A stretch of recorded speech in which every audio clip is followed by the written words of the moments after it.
That's us live, isn't it, Mark? Yeah, good to go. Yeah. Welcome from Table Tennis Scotland. My guests tonight have 120 years plus combined playing experience years between them. They've all played through the age brackets of cadet, junior, uni, work, senior and vets international. Welcome to Fiona Kinlock from Dundee, who is 14 times Dundee champion, and a return welcome to Emma and Sue. I'm delighted to be joined by a current Scottish Lady International, Elisa Khalid, who is studying to be a doctor at Glasgow University. And once again, national selector and former junior international Mark Lundberg has got a dual role tonight. He'll not only be asking the questions, he'll be picking up the comments from you two. Right, tonight we're going to look at 4 different aspects. Number 1, times Dundee champion, and a return welcome to Emma and Sue. I'm delighted to be joined by a current Scottish Lady International, Elisa Khalid, who is studying to be a doctor at Glasgow University. And once again, national selector and former. Right, we're getting double feedback there. Mark Lundberg has got a dual role tonight. He'll not only be feedback. Anyway, tonight we want to know what separates Emma, Sue and Fiona from other girls and women who drop out of the game. What has kept them involved? Why do girls drop out? And 4, playing through the category. We want to know about their experience at cadet, junior, union work, senior and vets level. Okay. So I'm going to start off with Emma. What has kept you involved in table tennis? I think for me, I was thinking about this, been thinking about this today as to why I've, not really had a break from table tennis in 40 years.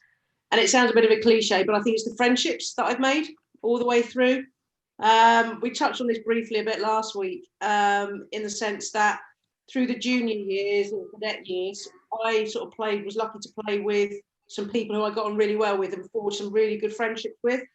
And so it was as much social as it was competitive and about being as best, as good as you can, and competitive. I think it was more that probably kept me through more than anything. And I guess I've been fortunate that I've had some success through that as well. But I think that the overriding factor pretty much is the social aspect. I remember the thing I really looked forward to as a junior, going away in the minibus to the tournaments with our group of people from Hertfordshire at the time. And I think the playing at that time was a bit incidental, but it was that sort of friendship that we had with everybody that was on that minibus. Yeah, I mean, one of the things we didn't cover because we was concentrating on the vet scene is at the time you started playing table tennis, you were playing other sports. What were you playing? I was playing tennis and squash, believe it or not. I was kind of on the verge potentially at the age of sort of 9 or 10 and playing some club squash. I was invited to join the county squad for squash. But probably 2 reasons why I didn't pursue that avenue. One, I didn't have as good friendship groups, didn't really know anybody. And plus, you had to move at that time, quite a bit more in squash than you did in table tennis. So I have a tendency to be a bit lazy. So I thought table tennis was the easier option. Okay, I'm going to ask the same question to Sue. Again, what has kept you involved this 40 odd years? I think the same as Emma, like the cadets, juniors, not so much the seniors. I think cadets, it was parent pressure, coach pressure. I'd actually say that now I probably enjoy it more, whereas then there was a big expectation on you, a big ask. And I don't know whether peer pressure today causes a lot of kids to give up. I remember thinking, God bless my mum, telling everybody I was playing for England, and I used to be like, well, don't tell everybody, you know, you go and do it, because it's really hard work. Me and my dad used to go and practice Christmas Day, doing homework at 1 o'clock in the morning after a league match. But it was getting in the minibus to go to county matches or driving off to a tournament, just me and my mum or my dad, who would never come in the hall, you know, just at the window. Senior level, I didn't represent England very much. I remember one playing in Israel with Gene Parker, Paul Day was in the team, Carl Preen. And it was like a life of friends around you. And now, 40 years later, you come back and it's like, oh my God, you know, we remember each other since we were 11. So I stopped in my mid-20s because I think I said this last week, you're not dropped, but you get to a point where I couldn't make a living from playing table tennis. So I had to, in my mind, get a proper job. You know, last week I said I played to fund the sport, and then it was like, this isn't going to last forever. So my dream was to be a paramedic, and mid-20s, I had to focus on that. So that's what I did. Even whilst I was doing that, I was still playing, but it was very hard to get weekends off. Then I got invited to the top 12, was it? Yeah. And I got quite despondent because it was the top 12 down in, I think, well, the furthest point you could get, southwest. So I actually took unpaid leave to go down, and the top 2 were guaranteed places in the Europeans. Yeah. And I came 3rd, but the person who came 2nd wasn't able to go because they didn't have a British passport. And at that point, I was told I couldn't go because I wasn't a member of the British Academy of Sport, which, you know, I didn't know about. And I basically threw my bat away. I was like, you know, I've worked so hard to get there, and it was a bit of a kick in the teeth. Yeah. But so then I carried on my career, and then it was like we said last week, oh, I'm a vet now, I'll just play the odd league match. But once you've got table tennis in your life, you play an odd league match, and then you hear that there's a vet society, and you think, oh, I'll just do one tournament then. And then you're never at home. So, and then you make your friends, you know, you all stay together, we share rooms, you know, it's a blast as a vet, and you can have as much achievement at this age, maybe more than you did with the pressure of your teenage years. Yeah. And the same question I asked to Emma, were you playing other sports when you started to play table tennis? Yeah, I was swimming and diving. I swam for Slough Dolphins, Maidenhead, can't remember what they were called. So I was quite a good swimmer. I was quite a good tennis player. I was quite a good badminton player. But the people that sort of guided me were into the route of table tennis, which was the Pete Charters into Amiga. So I didn't really have a choice of which one did I want to do. Yeah. I was sidetracked into playing table tennis, and part of it was tennis. I don't know if I'd ever got anywhere, but I might have had a bit more money. There we are. Now that's interesting because you've had your setbacks, but you're still involved. Fiona, Yeah. we'll go over to you now. 14 times Dundee champion. What's kept you involved in the last 40 years? I would say the main thing is enjoying playing table tennis, win or lose. Right. Just enjoyment, and it's a social evening when you play the league matches. You're meeting up with your friends over twice a year, maybe 3 times if you've got the same opponents in the cup. It's just something that I just do all the time. I don't think twice about if I want to play in the leagues. It's just, yes, I'm going to play in the leagues again. Right. Okay, right. Okay, so that's sort of just part one, just to set the scene. The girls have been playing for a long time, But why do girls in particularly, I know there's a big drop off of boys after 17, but girls, there's a massive dropout, and keeping girls involved in table tennis. Now, chatting to you all privately, is when you all started, there were other girls involved. Fiona was telling me that. Sue, you had all the girls at the Centre of Excellence, and Emma, you was also telling me that. You know, that may have had some kind of impact, the fact that there was other girls at the time. But again, I'm going to start with Emma.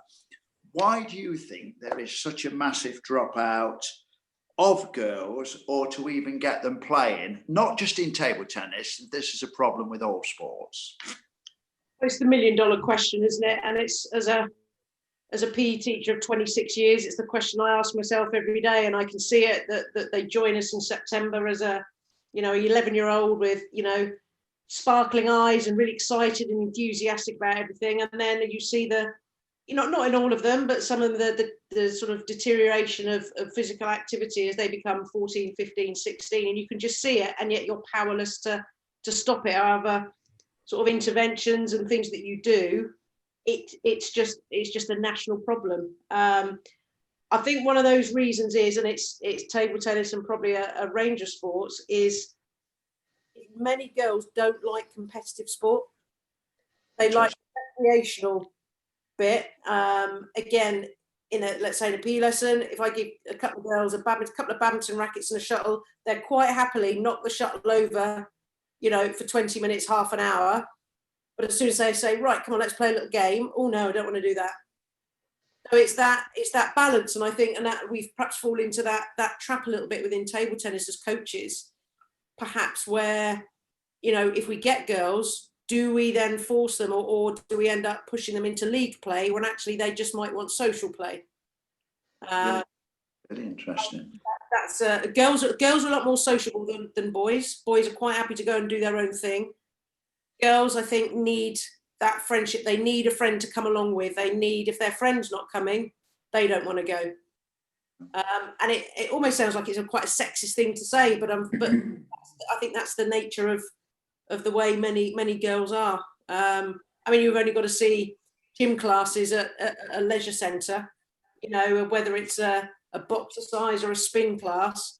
Most of the people that there are women. Yeah. Because it's a group activity, whereas the men, again, don't want to be sexist with this, they're quite happy going to play five-a-side football and have a pint afterwards. Yeah. And I think that's probably one of the reasons, and what we've got to try and change with the girls, and trying to encourage girls. I think it's friendship, getting groups of friends there, and then deciding whether they want competitive table tennis or just sociable. Interesting. And Sue, going back to your time in the early years when I lived in Reading, there was lots of girls playing, and there's lots of really good girls playing, as you said, Karen Witt, Mandy Sainsbury, Alison Gordon, and people like Jenny Collins and Tracy Watkins, and they came from. But so why do you think the girls? I mean, you said you dropped out, but you came back again. For different reasons, but why do you think, not just in table tennis, but obviously we're concerned about table tennis, why do you think girls drop out? A lot of it the same as Emma. I mean, I haven't got the experience as a teacher. I think social media's got a lot to do with it. I think boys have got a lot to do with it when you're going through your teenage years. You know, some girls feel pressured that they need to go and start a family or go to uni, where they just put table tennis to one side. Whereas I think, like me and Emma, whatever we've been doing in life, table tennis has been part of that. So I think it's either in your blood or it's not. Yeah. And so it'd be interesting to see, like, the likes of Alicia. I mean, good luck being a doctor. Wonder whether you'll be still playing when you're a vet. Maybe not. You know, life paths change. And I do agree that girls do, of a younger age, what I've witnessed of when we play Women's British League is a lot of the girls have got so much pressure that they put on themselves, which I think is not saying it's the parents or the coaches. It's just the pressure of today's life compared with when we were kids. And we thought nothing of driving home in a minibus at 3 o'clock in the morning from Hull, you know, getting up to go to school. Yeah. Whereas now, you know, you'd probably divorce your parents. You know, we just did it because it was our way of life. Yeah. If a league match went on till midnight, you'd get your homework out and do it sat on the edge. Yeah. So I don't know whether it's because we were maybe a bit tougher as kids, and the mindset, we didn't have mobile phones, we didn't have the internet, we were just at a match, we were learned to support, coach, watch each other. You know, you go to a Women's British League event now, and I can name 2 or 3 young teams that, you know, they're sat on their phones while their players playing, and then they just look up and say, come on, and then they're back down again. You know, I don't know whether they get the support from their friends. Yeah. Okay, right. That's we used to get told off if we weren't supported. Absolutely. Of course you did. Quite rightly so. By Dave, mainly. You're dead right. Fiona, okay, why do you've stuck it the game, as you say, you've not had a break, you've played university table tennis, you've gone through the years, but you've watched it Dundee. A lot of the girls that you were playing with no longer play or dropped out early. So, go on then, Fiona. So, why do you think it is? I think there's some kind of pressure there, or some kind of maybe don't enjoy it. They've maybe been pushed into playing table tennis. One of the young girls that started just before me, the year before me, I think it was her dad that wanted her to play. So I really don't think that table tennis was what she wanted to do. She never lasted much longer after I started to play. But a couple of years later, there was maybe about four new girls started. No, actually 5, and then myself and my friend had started at the same time. So I think around about that time, there's about 8 of us playing, and out of the 8, there's only 2 of us now playing in the Dundee leagues. And both of us have had long spells playing, but everybody else has just dropped down the wayside. But I think there's a lot more choice of activities now as well. And then I think maybe the pressure of schoolwork as well when you're younger. As well, if you want to get a good place at university, they maybe been told to concentrate on schoolwork, or they've maybe got other activities. Maybe table tennis isn't what the main focus is. Maybe prefer other sports, or things that could be things like playing a musical instrument or something like that as well. Maybe that's what they prefer to do rather than play table tennis. Okay, right. I'm going to get one of our younger members, or the youngest member of the panel tonight. Elisa, have you got any thoughts on what's been said? Yeah, I was wondering if any of you have ever thought that girls are more susceptible to being judged by others, and that creates like a fear within them of maybe playing competitively, or have any of you experienced that? Again, the order we'll answer is Emma, Sue, Fiona, so we don't interrupt. So I'll start with Emma. Yeah, I think that's a very good point. At least that's you almost hit the nail on the head a little bit. I think girls are also a lot more worried about their image and how they're portraying to others. There's also, I think, with girls a lot more is almost a fear of failure. So if they try at something, they're worried about not being as good. And they're worried about sort of, failing at something. They're very conscious. Girls are a lot more conscious, whether it's body conscious or conscious what other people are thinking or being judged. You're right as to whether they're being judged. And I guess if you're going to a mixed session, like a table tennis club that's got boys and girls of a very similar age, unless the girls are of a mindset where they don't care what other people think, I think it's very, very easy for them to worry about what other people are thinking rather than just going on and enjoy it. And that's the bit that I try and tell kids at school. I said, don't worry about what other people are saying or thinking. If you enjoy it, just go and do it. It doesn't matter what anybody thinks. So I think that's a really valid point that you've mentioned. Yeah, the differences again between boys and girls. Anything to add on that, Sue? I think exactly the same, but the only difference is, and I think it's a generation thing, is when I was cadet junior, I didn't feel that pressure. I thrived on it. So whether that was because I was fearless, I just wanted to be as good as I could be. So, you know, I'd want to play the best man at the centre of excellence. I'd want to knock with him. You go to an England training camp, I was there with Desmond Douglas. You know, I wasn't in awe or worried about how I felt. I just wanted to, you know, give us a knock. We were taught to go to an open tournament and I'd be chasing the best player to say, can we have a knock?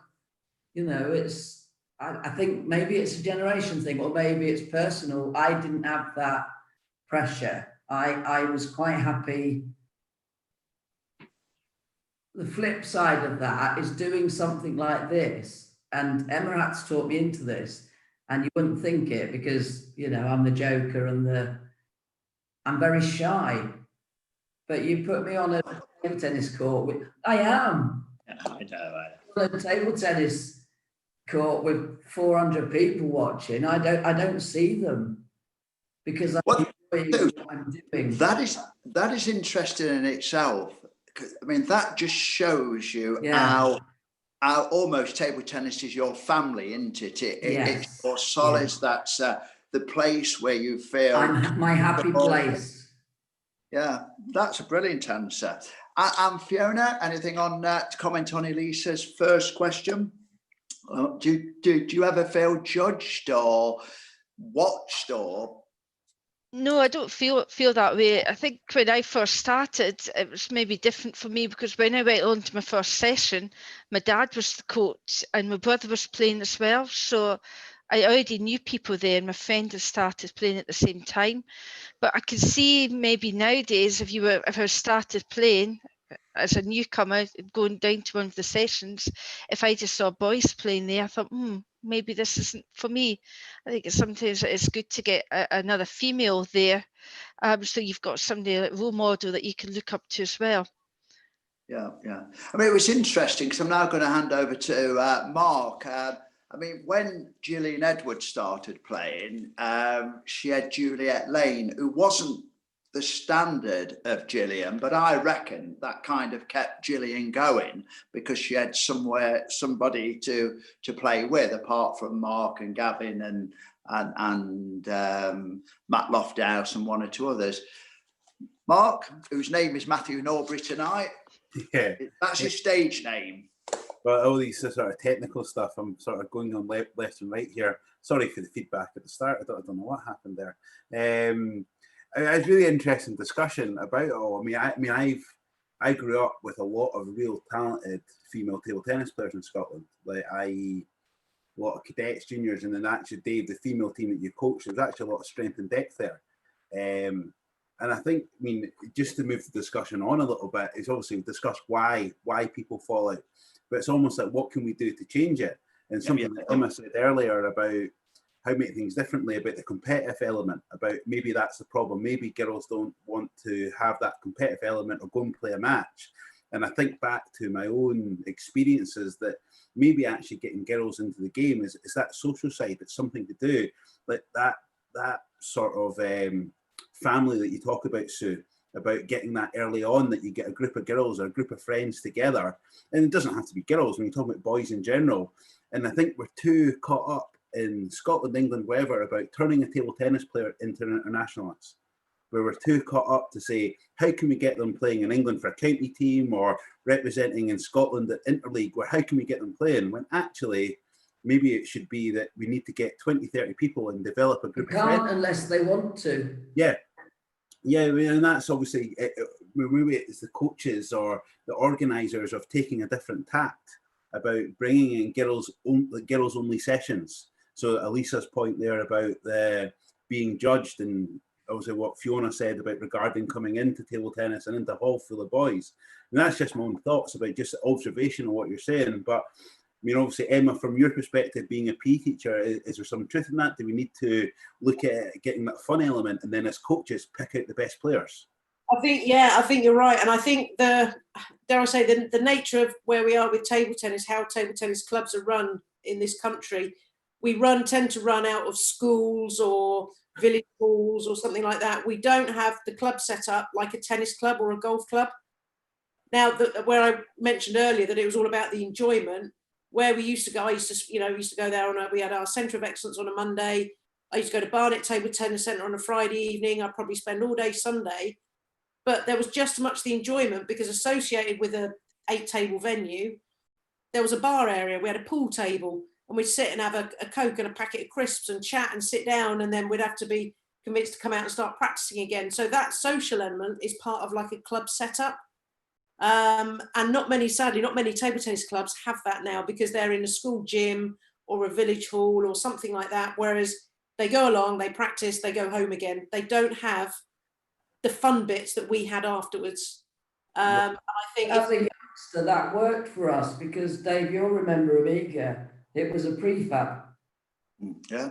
People a sofa and a gas fire. Yeah. You know, and we had all our bikes outside, and you were queuing up, you know, to get on the table. So as a youngster, we didn't have that social side of it. We were there to practice, you know, and we had our sessions with Pete Charters. So my social side didn't really come, maybe league matches, you know, they'd take you to the pub afterwards and make you drunk before you were old enough. And then they used to push me up the garden path. I think the perception of the social life till I was a vet. It's whether if table tennis is a cool sport to play for girls. Is it cool for them to play? You know, as I said, you know, Sue, you mentioned you were desperate to play and desperate to get on the table and play all the best players. We don't seem to have that anymore. You know, there doesn't seem to be the desire and the drive, dare I say, for girls to be the best they can in table tennis. I see it a lot in other sports. I see it in hockey, and I've got some netball. I've got some phenomenal gymnasts at school that have gone on to, you know, take part in the Olympics, and that sheer drive and determination. But is it an image possible situation with table tennis now? I don't know. That's one of the things. It's almost like there's lots of different pieces of the jigsaw we need to put together. Well, it's interesting, because I do know everybody on the panel tonight, and I've known you all a long time, and it's incredible the differences between you all. Now, I was chatting to Ken Muir, and he said Emma was one of the best girls he's ever had in the squad. She made the squad tick. She always set a good example. Not always the best player in the group, but it didn't matter. You know, you would have he said she was first choice in any group he ever picked. And that was my experience of Emma at the Harrow Centre of Excellence. You know, hard-working girl, listener. Now, Sue, I battled with Sue when Sue was younger, but she always wanted to learn. She'd disagree, but she always had this thirst for knowledge, and she loved it. I probably can't remember this, Sue. At times we used to break your game down, you know, break it, and then we used to put it all back together. And so that, you know, so you had more of an inquiring mind. Often you'd say this exercise is a load of rubbish, and you're probably right. But so he's constantly challenging. Now, when I was at Dundee, Fiona would be quietly working away at the Ward Road Centre. She'd always be there. You know, she wouldn't be the most noticeable person. She wouldn't be making a lot of noise, but she'd always be there under the tutelage of Sandy Ulrich and was it Murray Cormack? Murray Cormack, yes. Yeah, late Murray Cormack, and her dad was a coach there. So all three of you were sort of different animals in the coaching all. I'm getting to know Elisa quite well now. Elisa wants to do well at table tennis. And as I've said to her, Elisa's a very good practice partner, but the problem is she plays the games like practice. You'd love playing her because she just feeds you. She's got some great shots, but she doesn't play the awkward shots. So again, a good hard-working girl, and so you all four of you are sort of different. And perhaps, Mark, I'm going to put this one to you before I ask you to ask the next question. We've got four girls, women, ladies, all playing. I want to know why Laura Rumgay stopped playing. You know, she had talent, she had drive, she wasn't scared of anybody. I think, Dave, out of talent, and I think it's a good point, is Laura had the more natural talent than her brother Gavin. So Laura Rumgay's Gavin's sister, who was like Scottish, I think even made a national senior final at the age of 14. But for her, and it's exactly this point about being competitive, she wasn't interested. Her parents, as in Laurie Enjoy was an international badminton player, I think European silver medalist. Her dad played, I think, for Scotland, and obviously Gavin. I think growing up in that family of being so competitive and me being close to it, and I don't think I'm speaking out of turn, I think for Laura, there's other things in life. So I think it's that example of that actually I want to go and do something else. Table tennis isn't for me. She's a great tennis player as well. Yes. But actually natural talent. So I mean, obviously practicing with her, I don't think there was as I was saying, there's a lot of talented girls in Scotland, so many. But actually it's other things that take them away from the game. And I think that's always going to be a natural attrition, or you're going to lose people. It's just not for them. And I think in the end, that's what Laura's story was that I want to go do something else and not be competitive table tennis every weekend. Right, Elisa, have you got that was a good first question you asked. Have you got another one? I was wondering how you all felt when you were starting out your careers and sort of balancing table tennis with your career. At any time did you feel like the pressure was too much, or you weren't able to do both to your best?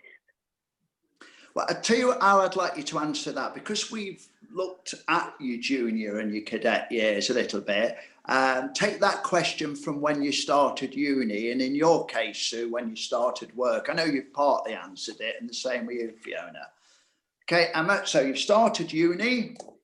Well, I guess I was quite lucky because I did a sports related degree at uni. So I did a degree in sports science. So I was surrounded with other sportsmen and women talented from a range of sports. So it was the done thing that you continued with your sport, and everybody was interested in how you were getting on in your sport. So I guess that was a natural progression that I was, yes, I went to uni, and of course you've got all the social elements of, the Freshers Week and everything it all brings. But because I was doing a sports related course, it was quite just a natural thing that I kept playing. So I wasn't able to, I could keep it going. I played in the British universities, or British Polytechnics as it was at the time. Joined, played in elite table tennis down there. And again, this goes back to the getting to know so many people. I think you can go to any place in the country and, you will know somebody who plays table tennis within about 10 miles of where you're living. So you can pick up the phone or email them now and say, I want a club, where shall I go and play? And I did that when I was down in Sussex. So it was, so I was lucky, and that I kept playing because it was part of the degree that I did. So it's a smooth transition, really. It was. Yeah. There was never any question that I was not gonna, I was never not gonna play. Yeah. It was just, I packed everything to move off to uni for the first year. My table tennis back was in there. There was never a question that I wasn't going to play. It was just a given, really. Yeah. Okay, I'm going to sort of paint the picture for Sue. Obviously, there's a lot of good coaching in Maidenhead. Well-grounded, as was Emma and Fiona. From that point of view, all had good coaches. Graduated to Amiga, Reading Centre of Excellence. Played for England abroad. Everything's going fine, and you've got to start work. Okay, how did you feel about table tennis then? like Emma, I think the simple answer to that is, if you want it to fit, you make it fit. So you know, you'd have your diary, you'd have your tournaments planned out. If I had to change shifts at work, I'd change shifts at work. So to me, although, you know, I achieved my dream job, it worked around my table tennis. Yeah. I think if you've got the drive and the ambition, you know, and you've sorted out with Emma that we're all going to meet up in the other end of the country Friday night at 7 o'clock, you know, we get there, don't we? Or it's 11 o'clock, or... So I don't know whether it's if you've got the ambition and the drive to keep it going. Yeah. You know, it would be easy to say, oh, I can't be bothered with that this weekend. But it's like, I can't wait for that weekend. Yeah. So it would make it happen. Yeah. And so I've never lost that drive and ambition to go to a tournament, even if it means, you know, you don't sleep Sunday night and you go back to work. It's never been an issue to me. Yeah. Okay, Fiona, you left school. You obviously played in the British schools, represented Scotland there. You went to Aberdeen University, I believe. You won the Scottish University Championships, your team. But what was that process like of continuing to play table tennis and starting uni? Well, initially I actually went to university in Dundee, at Aberdeen University. Oh, so, yeah, sorry. So because I was actually staying at home, I actually probably played the most amount of table tennis when I was at university initially, because I was going to coaching sessions on a Monday and a Friday. So also playing a league match during the week. And then if there was a Scottish tournament at that point of time, I was playing in the tournament as well.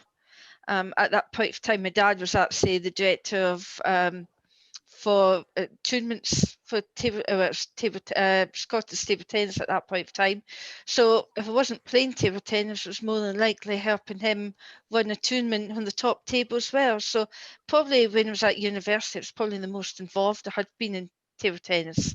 So once I'd finished my degree at Aberdeen, I then went up to Aberdeen as a postgrad. And at that point of time, similar to Emma, I knew I was going to be playing in Aberdeen, no matter whether I was going on to the league sessions with Mark Sinnott, one of the centres there, or joining the Aberdeen University Table Tennis Club. And I'd only been at the university club a couple of sessions when they asked me if I wanted to play in the Aberdeen leagues. So I've had a few league matches with them, and then there was one day I got asked if I wanted to go down to the Scottish University Championships down in Edinburgh. So I jumped at the chance at that point of time, and there's 6 of us fighting to play in 2 teams. So there's another 2 guys in the team that are really much better than me. So there's a playoff between myself and another chap from Yorkshire that came up to play. And I actually beat him, so I got to play in the top team. And against all odds, we actually won the team championship. On paper, we had one really good player in myself and Palab. We were good players, but not nearly as strong as the Edward team. But it was Graham, who was our top player. He was so successful. He won the 2 single games, and Palab and I combined really well to win the doubles, and that's what won us the trophy. So it was a bit against the odds, but worthwhile in the end. Okay, well, that's interesting. Again, another smooth transaction. So had to sort of work hard. Elisa, you're at university now, a very difficult degree. How are you finding balancing table tennis with your quest to being a medical doctor?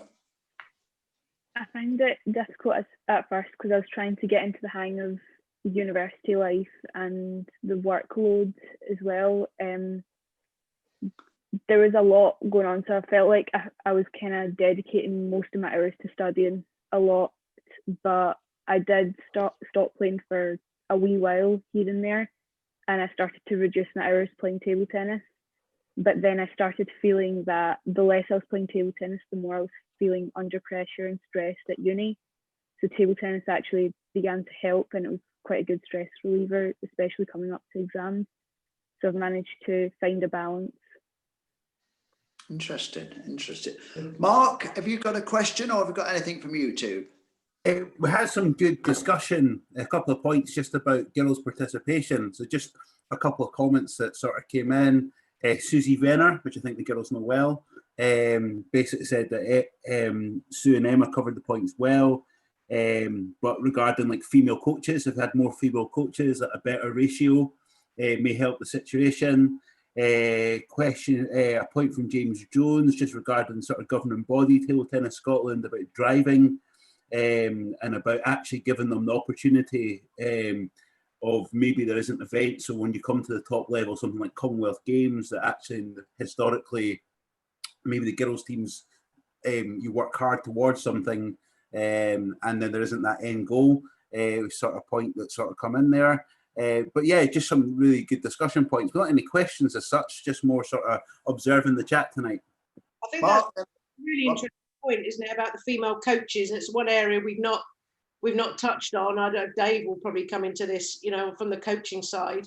But I had very few female coaches growing up, and that's one of the things I'm trying to change. I'm doing my level 3 coaching course, the TTE coaching course at the moment, to try and to be one of, you know, again, one of the female sort of coaches that can hopefully inspire a little bit and be that friendly face when girls walk through the door for the first time and they see another female there, because it can be very intimidating, I think, when you've got a male coach. You are a little bit lacking in confidence for some.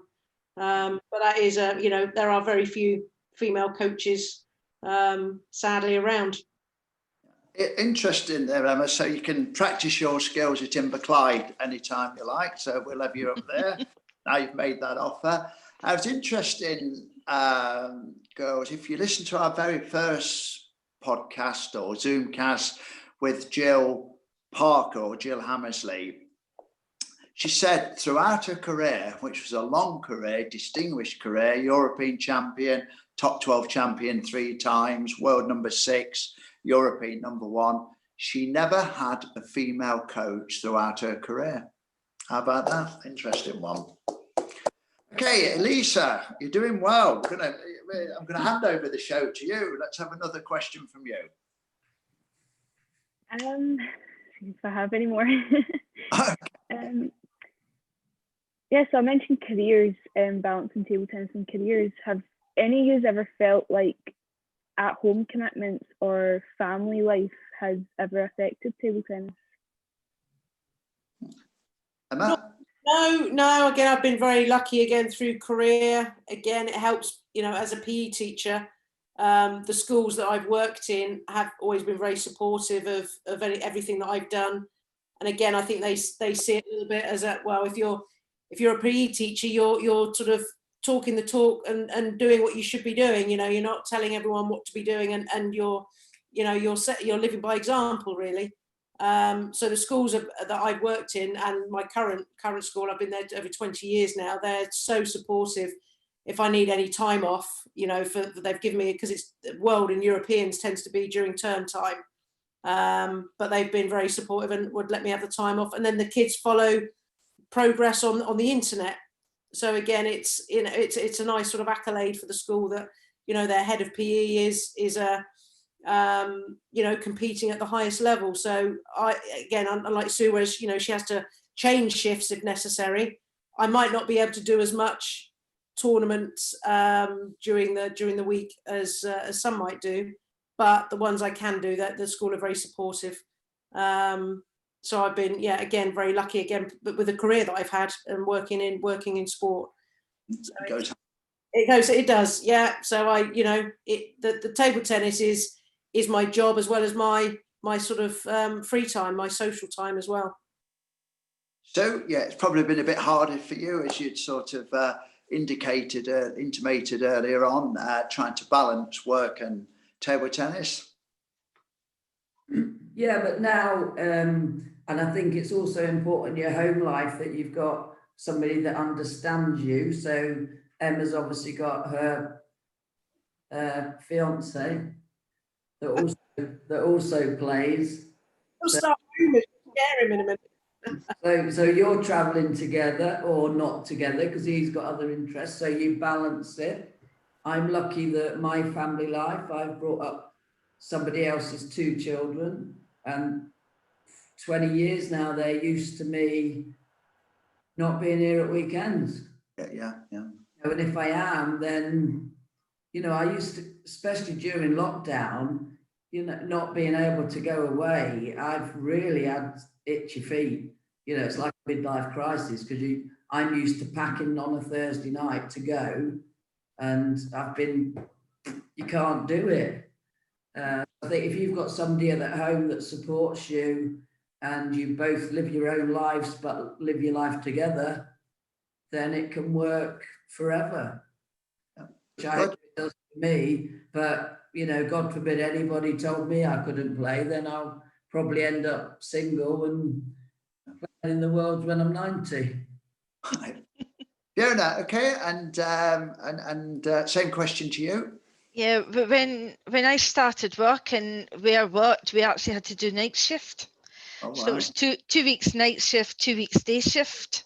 Occasionally we had to do early shift, back shift and a night shift, but predominantly it was 2 weeks day shift, 2 weeks night shift. So frequently when I was on night shift, I used to get up, get my bags ready for work and my table tennis kit, go off to play a table tennis match. And at that point of time, I had to play 3 singles straight off and then go off to work.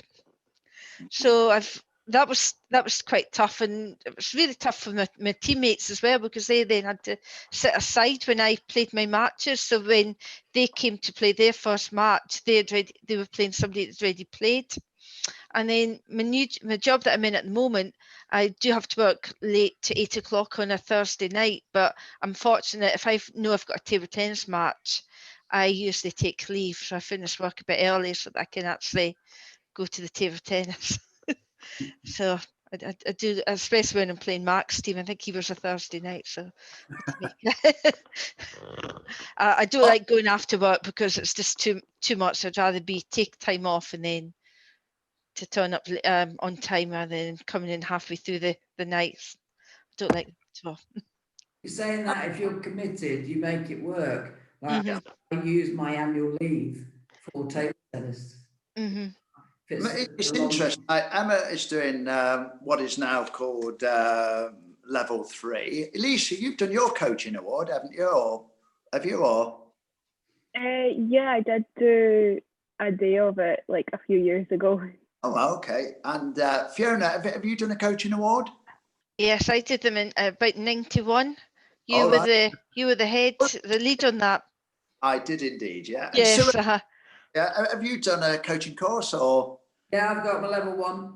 Yeah, level 1. Yeah, so we've run a little club in a local village where we've had. But being me, we end up playing silly games, so I'm probably not the best coach in the world. Yeah. And I had one girl that I got through to like school level, and yeah. I mean, it was interesting because when we've had previous podcasts, and Mark talks about growing up in Perth with Gavin and Gillian, and some of the best coaches you quoted were actually female coaches, weren't they? Yeah, we had actually, my dad, I've shared this one before, but we had Alison Bro, or Alison Gordon, as people know her as, that used to coach us, and she was, I would say, had one of the biggest influences on me and Gavin's game, and especially Gavin's, because the story we shared before was we didn't lift batsmen properly, because our old school coach was Peter McQueen, used to come up and coach us. So Peter's sort of style, sort of a lot more like loop and sort of like a slow technique. Well, Alison had a sort of changing that as we got older and a bit more power. But yeah, Alison had one of the biggest influence, and I'd say on Gavin's thing of that sharp forehand that he's got, I'd probably say she had the makings of that. And that was only about 3 or 4 or 5 sessions with her. But yeah, sort of female coaches. I can't remember. We had a coach. She coached us at the down in Sussex area. Female coach, and maybe Sue and Emma remember her name. But this was it Teresa Moore, Teresa Bennett? Yeah, it could be. He came up and done a few sessions, and again, it was more like she brought a group up from England. Michael Chan was part of that group. Sort of remember. Yeah, like these guys all came up and done a session with us, but she was the lead. and it was very, very good. I mean, that's the thing, influence over female coaches in that time. So yeah, we do a definitely. good course package, don't we, Em? Yeah. It's buy one get one free, isn't it? Well, I think Dave's already signed you up, so so it's fine. So I think you're already signed up to come and coach. So if he puts us up, if he can give us board and lodging, we'll be there, Dave. And now that I can work out the technology, I'll be streaming it on YouTube, so it'll be fine. Board and a beer. Okay, I'm going to start with Emma. Female coaches who you remember working with, Gail at Centre of Excellence or Harrow? We had Jackie Bellinger. Yeah, Jackie, yeah. She's the one that probably had the most, most impact. That was the Wednesday night Stopsley session in Luton. That, I think, from what I can remember, are the only ones I had. And then the next one who probably had most influence was when I played the England schools, and Teresa Bennett, as she is now, or Teresa Moore, she was then, she was our non-playing captain. So, again, she was a great influence, I think. And then through getting to know her, because she was based in Sussex where I went to uni, she then put me in touch with people when I was at uni to then carry on playing table tennis while I was down sort of Brighton way. So again, they're probably the main two. But other than that, yeah, it's been just male coaches. Sue, do you remember female coaches? I'm just trying to think. Gail McCulloch. She's brilliant. Yeah. That's who it was. I prompted you, Mark. I said Gail McCulloch. Sorry. Yeah, I was like Gail Johns that came up. Yeah. Gail Johns now, isn't it? Yeah. I mean, Gail was a regular in Scotland. I mean, when 1990, I recruited Gail and took her all around, and she was well received wherever she went. I mean, she's first class. This English schools level, there was Gail McCulloch. There was somebody called Jill, I can't remember her surname, lived in Farnborough. And then as a vet, my coach was Sandra Ryder.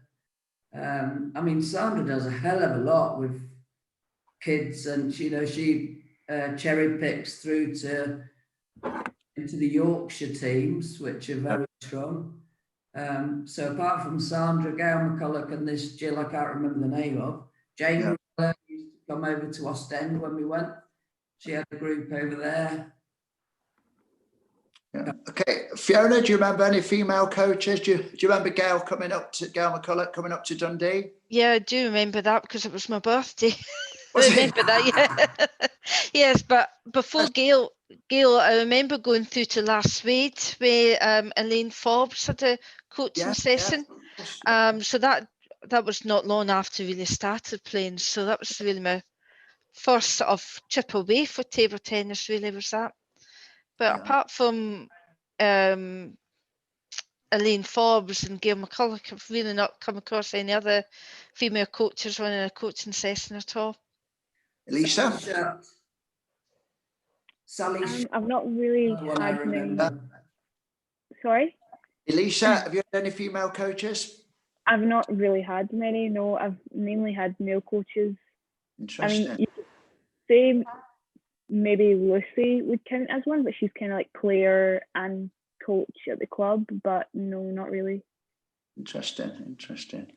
Dave, sorry, I think that's a challenge that we can pick up, is the fact that we take from this and we have all this influence and learning from these sessions, and there we have it right there and then, is female coaches could make the difference. So I think this Table Tennis Scotland have to take that away and try and drive the game and try and say, how do we do this? Because obviously there is a point here that if we take any sort of conclusion from tonight's session, is that female coaches and trying to keep females in the game is certainly something that absolutely is a governing body that for us to feed back into needs to happen.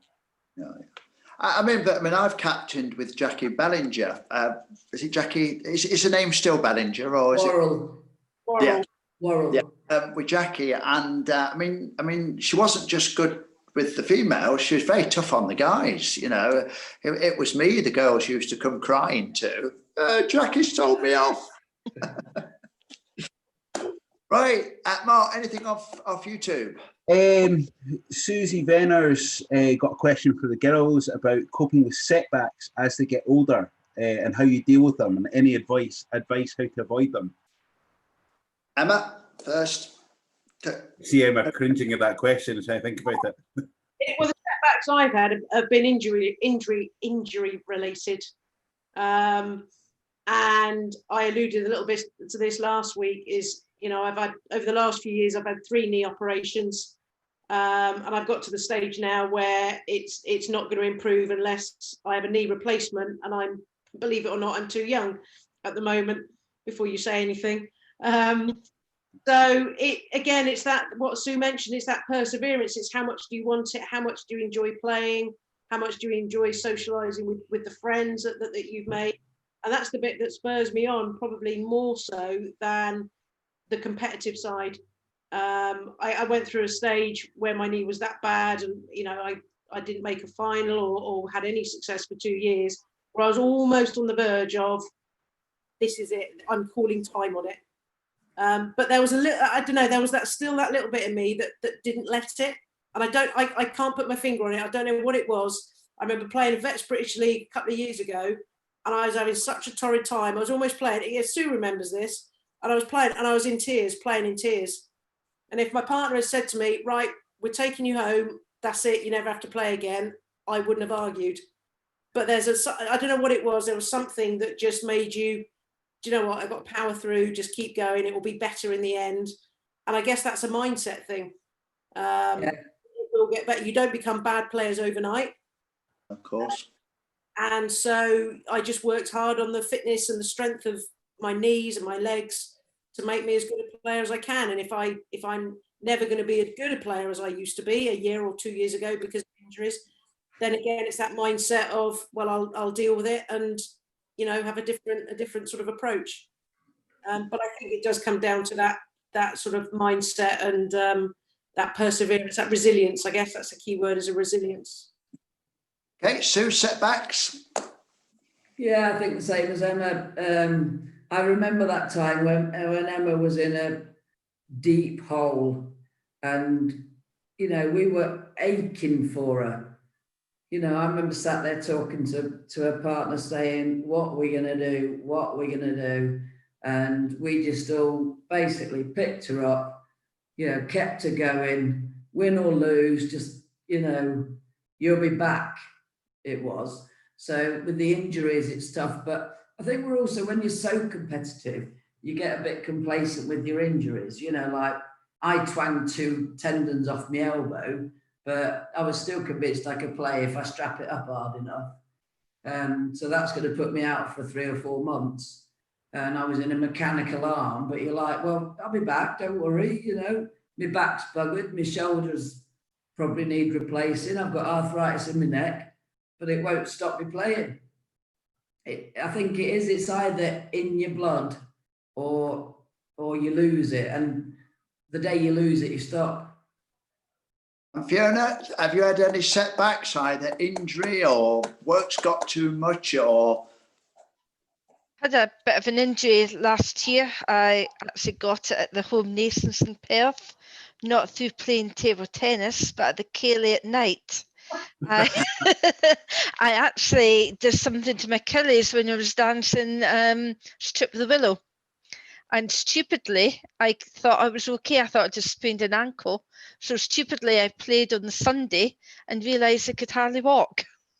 We've got a video about it. Yeah, so I managed to play league matches, but my mobility was severely reduced, so I was all strapped up. Second, it was about November when I actually felt it was actually beginning to get better. So actually, I think lockdown's probably helped me a bit, because I've had 6 months without playing table tennis at all. So I'm sure that's probably helped it as well. So. Well, they say if you can only do the Strip the Willow correctly if you feel like you've injured yourself. So at least you know you've done it correctly. Yeah. The Willow, you've got to feel a strain if you've done it correctly. Oh, yeah, it was just a nightmare. So have you had any setbacks in your young career? I'd say the only thing that's probably counted as a setback for me was starting off uni, and kind of being surprised by the workload. But obviously, kind of table tennis evolved into my life with uni as well. Yeah. Mark, have you got a good final question? That hour's gone quickly. Have you got a good final question? I mean, the thing is, I like to ask this question about any of our guests, especially maybe our more experienced guests, to put it nicely, about the changes in the game. And also to hear Emma and Suze and Fiona, when they first started the game as a female to where it is now, about speed, spin, whatever it is. I mean, where has the ladies table tennis or your observation of table tennis, how it's changed over the years? I think it's probably less noticeable for me, who hasn't had a break and who perhaps has evolved their game as the changes have taken place. So the change of the ball, the size of the ball, you know, going from 21 to 11, changing to the plastic ball, the size, you know, all those things. And then, of course, the change of equipment over the last 40 years has been quite remarkable. You know, I think good old, back in the day of good old Shriver L, we used to play with. Yeah. Mark V was around. If you were really adventurous, you'd play with Mark V. Gluing up and the non-gluing and everything. So I think my game's evolved as the game has, and I think to save standing still, I'm always interested now, and it's with the internet.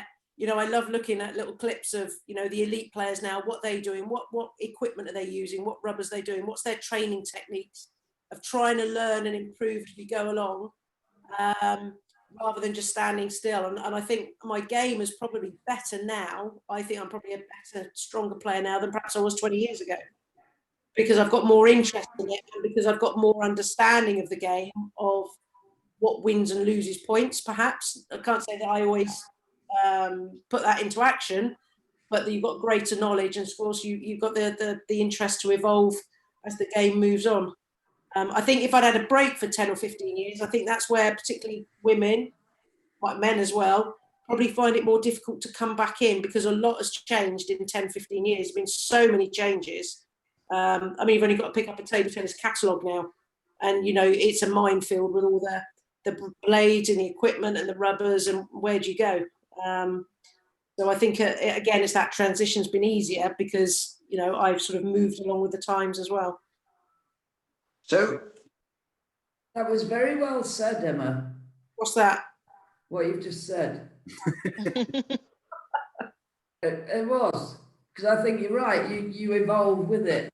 So we've gone through the changes, and then as an example, you get somebody who's maybe had time off to have a family, and then they start playing again as a vet, and they're still playing their junior game, and they're the only shots they've got. So for us, we know how to combat that, because experience counts for a lot. So we know how to slow the game down, speed it up, mess it up, you know, chuck in some experience. Definitely counts a lot in our game. And I think if you get that transition, you've got to move with it, rather than you practice multi-ball every day. You could do that till the cows come home. You come up against me and Emma, it's not multi-ball. So that a lot of the kids, no disrespect to them, because that's the way they're taught, but they're like robots. But we know, with the experience, we know how to play a robot. Yeah. You know, because we weren't taught as a robot. We were taught the variety of every shot, every return placement of the ball. You know, you evolve with the game. Sure. I mean, what came over last week, both of you, very good groundings, because you were both taught to think for yourself. You mentioned that last week. And if I was to pass a message to any coach, if you can teach self-sufficiency, you're a good coach. And Fiona, playing through the ages? Yeah, I think definitely the game speeded up. I think when I started playing, it was more, I think it was like a clone of my dad at that point of time, but I was really pushing. I hardly hit a ball. I was pushing all the time, because that's how he played. So that's the way that he taught me to play. So I think recently I've been trying to be a bit more attacking, but I think I've only been able to do that because there's a change in equipment. Because I played initially with very, very slow rubbers.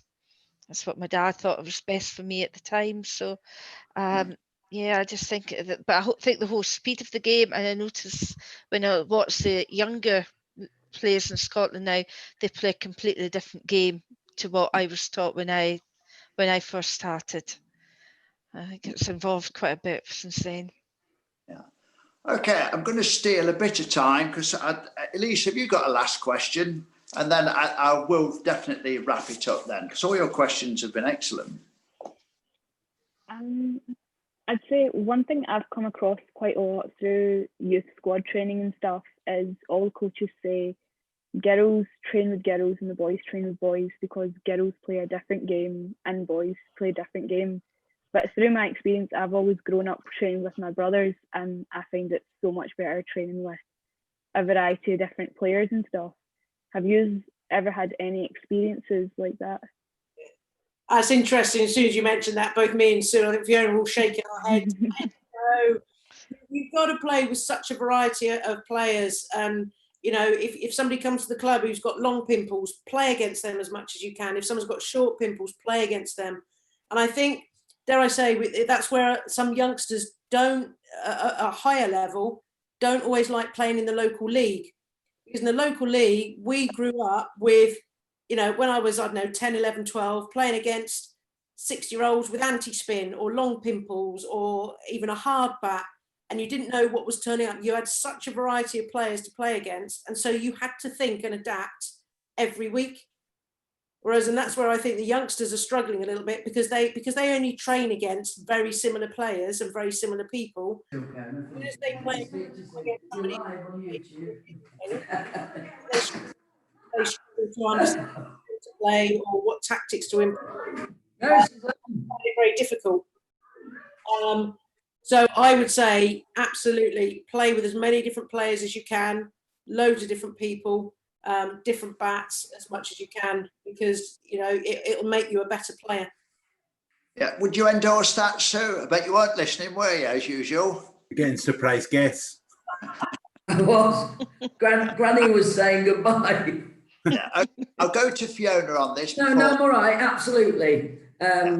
You've got to play every different scenario. You know, robots are good for consistency. I do a lot of robot work, but then you've got to play anti-spin, long shot pimples, different players, spinny, fast. And I would always, no disrespect to the girls, but I would always practice with somebody that can hit the ball harder at me than I can. Yeah. No, I think playing at your level is not, you're not gaining anything from it. Fiona? Yeah, I'm more used to practicing with males than females, I think, just simply because there's not many of us in Dundee that play.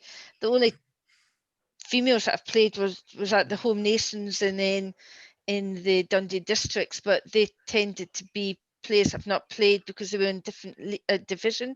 So yeah, you've got to learn how to play against a lot of different styles, male and female. Everybody plays a different game. You've just got to learn to adapt to that. Brilliant. Well, actually, I know we've ran over, Mark, haven't we? But I think it's been worth it because there was some really, really interesting questions at the end. Well done, all of you. So a big thanks to Elise for making her debut tonight. We do stay on for a 5-minute chat, as long as Sue doesn't tell some stories about my past. And a big thanks to the terrible twosome, Emma and Sue. And it's lovely to have Fiona from Dundee, different perspective on it all. And once again, my right-hand man, Mark. So thank you to you all and good night.